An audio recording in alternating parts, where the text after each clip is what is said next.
वो होमवर्क ये था टेस्ट लेने के लिए कि देखते हैं उसमें कितने बच्चे कायम उतरते हैं।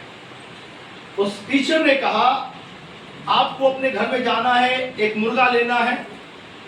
अब कभी हमने सुना नहीं ऐसा, लेकिन हमने एक कहानी में पढ़ा था, तो उसमें लिखा था कि उनको समझाने के लिए उसने कहा एक मुर्गा लेना है, जाना है और उस मुर्गे को वहां मारना है जहां कोई उसे देखता नहीं। अब सब बच्चों ने अपने दिमाग लगा, घर गए और घर जाके अपने पिताजी से, अपनी मम्मी से बोला, मम्मी एक मुर्गा लाके दो। बोला क्या करना है? बोला टीचर ने कहा उसको मार करके लेके जाना, लेकिन उसे वहां मारना है जहां उसे कोई देख नहीं सकता।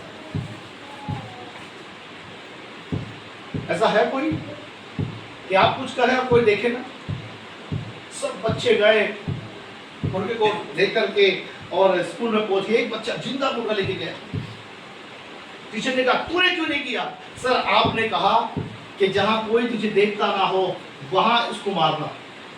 मैं जब अपने वॉशरूम में गया मुझे कोई देख रहा था, मैं अपने बेडरूम में गया मुझे कोई देख रहा था, मैं अपने घर के पीछे गया मुझे कोई देख रहा था, यहाँ तक मैं जंगल में गया मुझे कोई देख रहा था, मैं जहां भी जा रहा था मुझे कोई देख रहा था। मेरे अपराध छुप नहीं रहे थे, मेरे ऊपर किसी की आंखें थी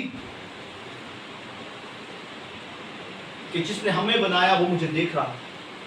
आप और मैं उस बात को समझे या ना समझे, लेकिन मेरी बहनों मेरे भाइयों, परमेश्वर के वचन में हमें हमेशा मानना कि परमेश्वर यदि मेरे जीवन में गलती है तो आज से मैं उस गलतियों को मानता हूं। यदि मैं कोई बात ऐसी कह रहा हूं जिससे दूसरों को ठेस पहुंच रही है, प्रभु मैं मानता हूं, मैं क्षमा मांगता हूं। आप छोटे नहीं बनेंगे, बाइबल कहती है वो बड़ा किया जाएगा। मनुष्य पाप में, बुराई में, निंदाओं में फंसा रहता है, गलत कामों में फंसा रहता है। पहला यूहन्ना 2 अध्याय उसका पहला वचन एक बार पढ़ें। हे मेरे बालकों, मैं ये बातें तुम्हें इसलिए लिखता हूँ कि तुम पाप ना करो। क्या कह रहा परमेश्वर का दास? कहता है हे मेरे बालकों, ये बातें मैं तुम्हें इसलिए लिख रहा हूं ताकि तुम पाप ना करो। पाप आपको परमेश्वर से दूर करता है।